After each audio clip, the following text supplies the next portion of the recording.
Hey guys, I have a little bit of time to do some filming. It's been super rainy here in California, but we finally found a nice, quiet, sunny area to do some filming, and I just wanted to do some really quick videos.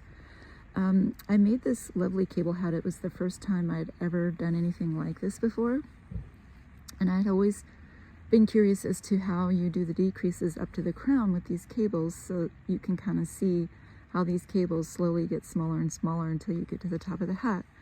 This is a pattern that was done by a designer in Finland that I'll note below, and I just wanted to say that I started out knitting this small, and the first thing that I was really curious about is why you would need to knit 6 inches of 1x1 ribbing, but you really do need it on the size small, because you really risk the hat not covering your ears at all. The size small is so tiny.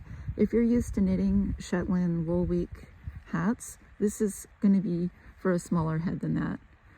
So anyways, this is the small, and then I went ahead and did it again in the large, and that fit me the way a Shetland Woolfolk hat fit me. So I just thought I would mention that. I used the Woolfolk Fleck, and I found that the Fleck was kind of hard to manage. It was there's not a lot of give in this yarn.